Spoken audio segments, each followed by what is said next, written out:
हुर्मते रूहे पैगंबर यक नजर कुन सूए माँ। नौजवान साथियों, दोस्तों, बुजुर्गों, अजीज बच्चों, मीठे मीठे इस्लामी भाइयों, प्रतापशील माँ और बहनों, अस्सलाम वालेकुम।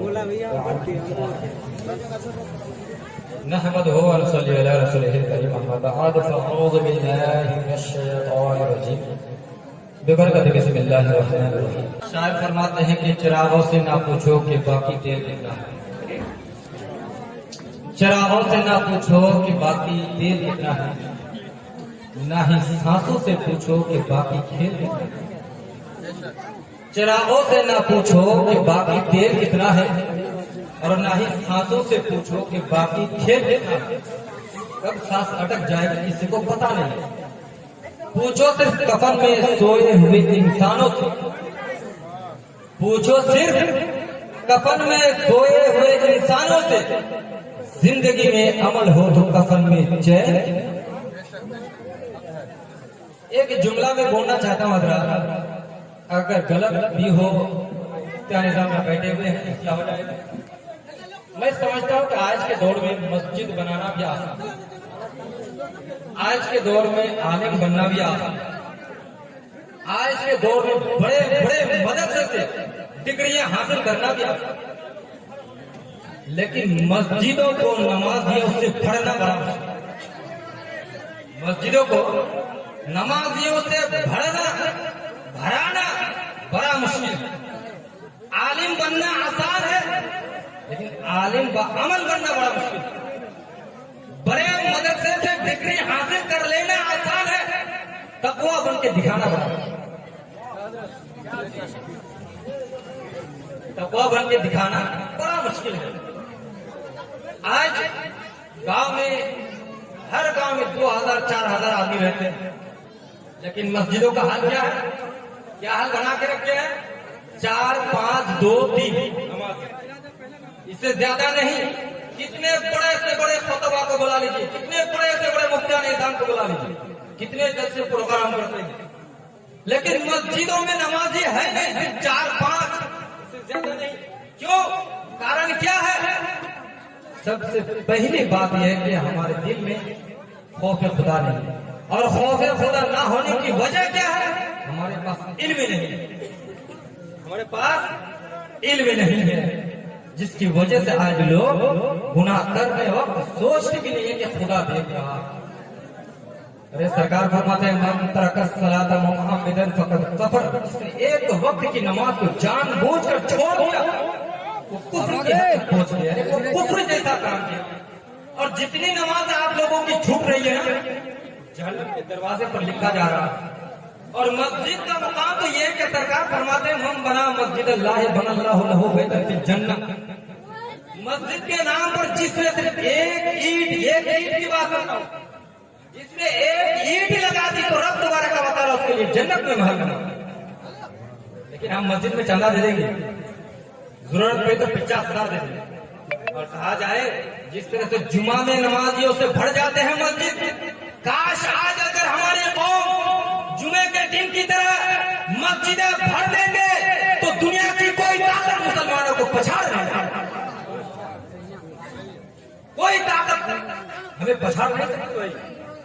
लेकिन सब करेंगे, चंदा भी दे देंगे, नमाज भी नहीं पढ़ेंगे, सब कर देंगे लेकिन नमाज नहीं पढ़ेंगे। आज का हाल मालूम है, एक वक्त की नमाज को जानबूझकर छोड़ने से वो कुफ्र जैसा काम किया। हर दिन की नमाज जन्नत के दरवाजे पर लिखा जा रहा है, जब मरोगे तो वो रजिस्टर खोला जाएगा और 99 सांप उसके कब्र में मुसल्लम कर दिया जाएगा। वो जहरीले सांप, वो अगर अपने दिल को पूछो किसी पहाड़ पर मार दे तो वो पहाड़ रेजा रेजा हो गया उसकी जहर की वजह से। ऐसे जहरीले सांप बेनमाजी की कब्र में मुसल्लम कर दिया जाएगा, लेकिन नमाज नहीं पढ़ेंगे। क्यों? कि हमारे दिल में खुदा का खौफ नहीं है।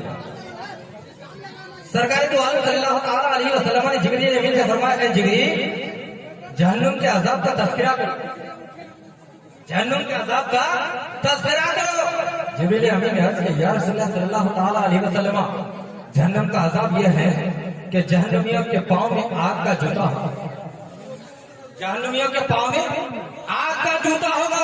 उसकी शिद्दत गर्मी इस कदर होगी कि उसका दिमाग पिघल पिघल कर नाक और कान से, आंख नाक कान से झट समझते हैं, कान से नाक से आंख से झट कर गिरेगा। अल्लाह को 70 गज उसकी चमड़ी को, खाल को मोटी कर दी जाए। जब खाल दे जाए तो अल्लाह फरमाता है कुरान पाक की दूसरी नई खाल दे दी जाए। 70 गज से चमड़े को मोटी कर दी जाए। क्यों? अजाब की सख्ती पाने के लिए। 70 साल तक उसकी आवाज को कोई नहीं सुनेगा। और जहन्नम में जब जाएगा ना, ये शक्ल जो हमारी ये मोहम्मदी शक्ल है, जहन्नम में जाने से पहले शक्ल बिगाड़ दिया जाएगा। जहन्नम में जाने से पहले शक्ल को बिगाड़ दिया जाएगा। एक दांत 15 किलोमीटर का होगा। मुफ्ती साहब बैठे हुए हैं। एक दांत 15 किलोमीटर का तो होगा, क्योंकि एक बहुत पहाड़ की लंबाई 15 किलोमीटर का। अब बताइए 32 दांत और 32 दांत का मुंह कितना बड़ा? 32 दांत और 32 दांत का मुंह कितना बड़ा होगा? वो जहन्नम में 70 साल तक चीखता रहेगा, चिल्लाता रहेगा, मुझे पानी चाहिए, पानी चाहिए। कोई सुनने वाला नहीं, कोई सुनने वाला नहीं होगा। 70 साल के बाद जहन्नम का दारोगा कहेगा, तुम क्यों चिल्लाता, क्यों चीखता? पानी के मारे मेरा हल्क सूख चुका है, पानी के मारे मेरा हल्क सूख चुका है। तो 70 साल के बाद उसके लिए बिस्लरी पेश नहीं किया जाएगा, कोका कोला, थम्स अप, माए वाटर पानी पेश नहीं किया जाएगा, बल्कि कुरान पाक में है माए हमीम, यानी खोलता हुआ गर्म पानी पेश कर दिया जाएगा।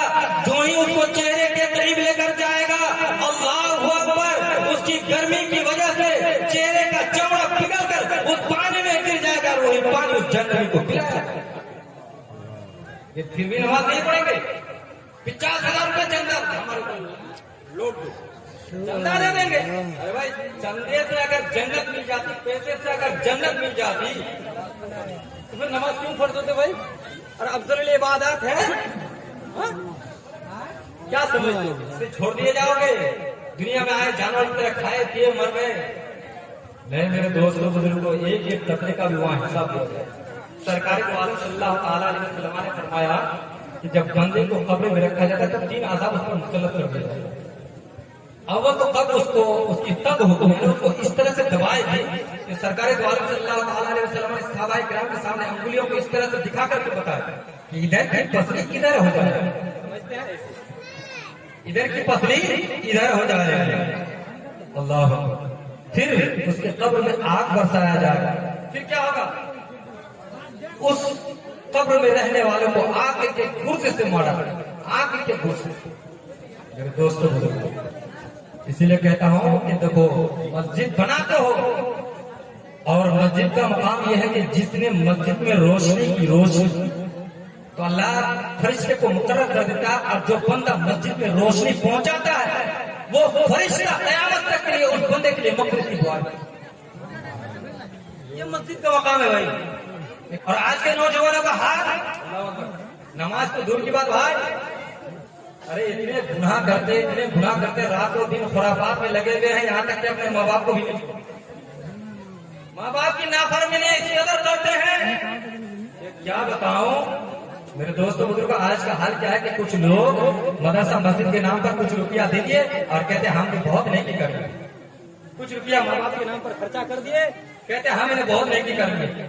अरे जो लोग बहुत ज्यादा दीनदार होने का दावा करते हैं, जो लोग बहुत ज्यादा नेक बनने की बात करते हैं, कभी कभी उनकी जिंदगियों में शैतान के वरगलाने की वजह से वो अपने माँ बाप की नाफरमानियां करते हैं। और आजकल के नौजवान अपने माँ बाप की नाफरमानियों को गुनाह समझते नहीं है, यहाँ तक कह देते हैं अरे माँ बाप को डांटना, माँ बाप को गालियां देना, माँ बाप की बेइज्जती कराना। अच्छा, ये माँ बाप की बेइज्जती नहीं तो क्या है? माँ खाना लेकर बैठी हुई है और बेटा मोबाइल में गेम खेल रहा है।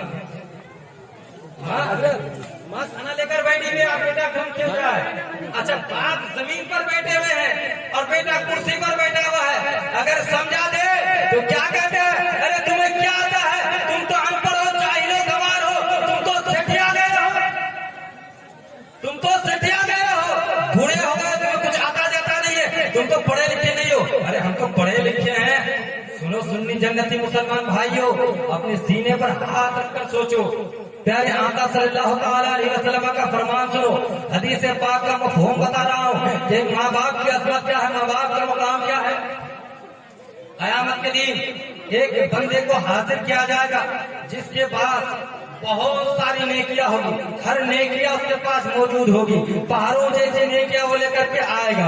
हज़रात मोहतरम, हदीस पाक का मफ़हूम है कि उसकी नेकियों को देखकर अहले महशर पे हैरान होंगे कि इसके पास कितनी ज्यादा नेकियां है। जब उसकी नेकियां मीज़ान पे रखी जाएगी तो नेकियों से मीज़ान भर जाएगा। वो तसव्वुर करेगा कि अनक़रीब मैं जन्नत में जाने ही वाला हूँ। अल्लाह अल्लाह कुर्बान जाओ मेरे दोस्तों बुजुर्गों, जैसे ही वो तसव्वुर करेगा कि मैं जन्नत में जाने ही वाला हूँ, इतने में एक छोटा सा कागज का टुकड़ा गुनाह के पड़ले में गिर जाएगा और गुनाह का पड़ला भारी हो जाएगा, गुनाह का पड़ला भारी हो जाएगा। और अल्लाह तबारक व तआला फरिश्तों को हुक्म देगा कि ओ फरिश्तों, इस बंदे को जहन्नम में ले जाओ और जहन्नम में ले जाकर फेंक दो। उस वक्त वो बंदा अर्ज करेगा, ऐ पाक परवरदिगार, मैंने तो सारी जिंदगी भर नेकियां की, बार बार हज किए, बार बार उम्रे किए, ज़कात दिए, सदक़ात दिए, फातिहा किए, मैंने हर नेकी की। ऐ पाक परवरदिगार, आखिर मेरी सारी जिंदगी की नेकियों को इस छोटे से कागज के टुकड़े ने बर्बाद कर दिया। आखिर है पाक परवरदिगार, जरा ये तो बता दिया जाए कि छोटे से कागज के टुकड़े के अंदर कौन सा ऐसा गुनाह लिखा गया, कौन सी ऐसी भूल लिखी गई, कहाँ पर मैं चूक गया हूँ।